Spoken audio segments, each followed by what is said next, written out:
It is April 1st and I just got the impulse to make a new top with this piece of scrap fabric that I've had in my stash for the past couple of years, I think. So I did a little sketch real quick. I'm a big fan of Y2K fashion, so this is going to be a halter top. It has a little buckle in the center front and then a tie that goes around the neck like bikini style. I'm just gonna show you my process. This is how I would approach like a low stakes kind of project. I'm not a huge fan of this orange color. It's kind of like not a pastel, but like a cantaloupe color. It looks pretty good in this light, but it's a bit pale. So I might grab a bottle of Ritz dye in a deeper orange and end up maybe doing a tie and dye effect on it later. I don't know. But for now, I'm just gonna cut it directly out of this. I know for a fact, because I've made other shirts out of this, that I need to double it because it's a pretty thin cotton jersey and you can definitely see my tattoos through it. So I'm going to double the chest. It's gonna be a bandeau with some ruching in the center around this buckle that I don't think I've shown you so far. So this is a buckle that I salvaged from an old thrifted bag that unfortunately started crumbling apart. So my materials are going to be simply just fabric, maybe a measuring tape.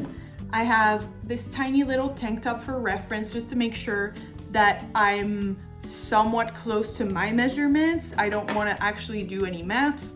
That one buckle and a washable pen so that I can write directly on the fabric.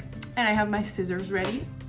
And let's just get started. I'll put you guys up so you can see a little bird's eye view of me doing my cutting and placement, and then I'll walk you through the sewing process.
So the first step is going to be turning this bandeau portion into a open tube, and these two open ends will go in the center.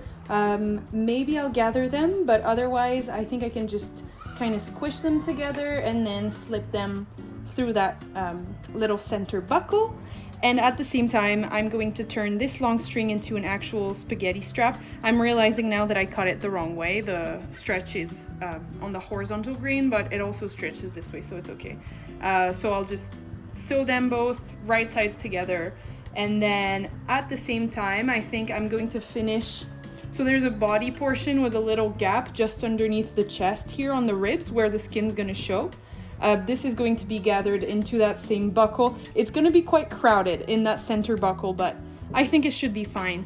And so I was thinking that maybe I should add some elastic around here and all the way across the back, just so that it looks like it has a nice finish. So at the same time, I'll be doing that.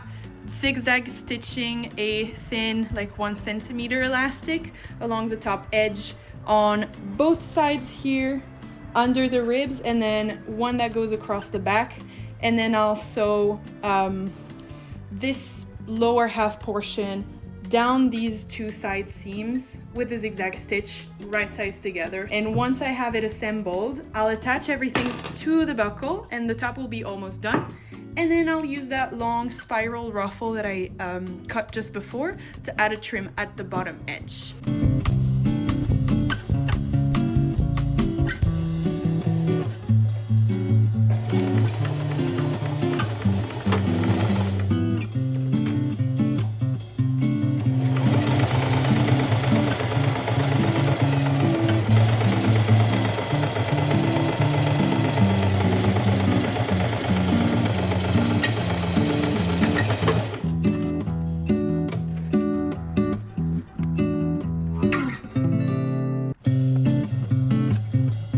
This is the bit that's gonna slip inside of the little center buckle. And so what I'm going to do is just cut a piece of elastic. So this is a repurposed one, probably from underwear, not gonna lie.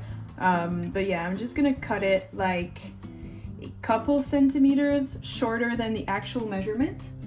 And then stitch it down one time on the inside and then fold it over so that the edge is not exposed. This is a low effort project, by the way. I typically like to spend a little bit more time prepping, but I feel like this is gonna turn out okay no matter what. And now that I've done that, I'm gonna grab another elastic. I can do the same thing for the upper back.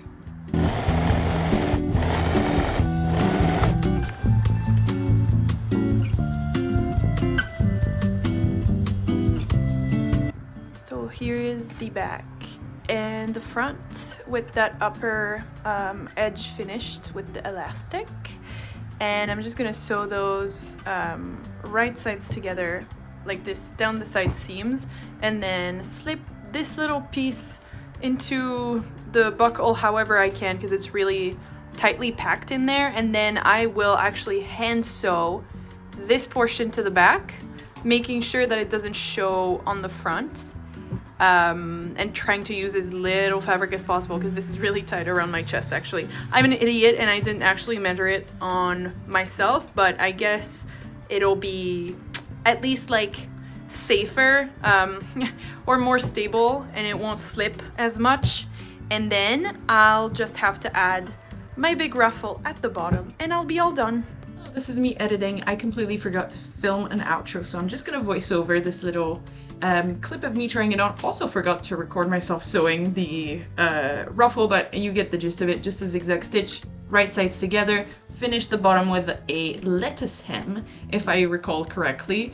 Yeah, I'm pretty happy with how it turned out. I did plan on having a little center front dip that completely got lost in the pattern, I think, when I sewed the, what is it called? The ruffle to it. That's fine with me. This was just like a one evening project. I just wanted to get it out of the way. But if you liked it, or if you like the shape of this shirt and you'd like to recreate it, please tag me, whatever, if you post a photo. And yeah, I'm going to make a patchwork denim skirt to go with it, like a mini skirt, low rise, upcycling a pair of like jeans that have a massive rip at the center back, crotch seam that I've been gifted, and so that should be my next project. Anywho, thanks for watching, appreciate it, and I hope to see you around the next time that I post. Bye bye!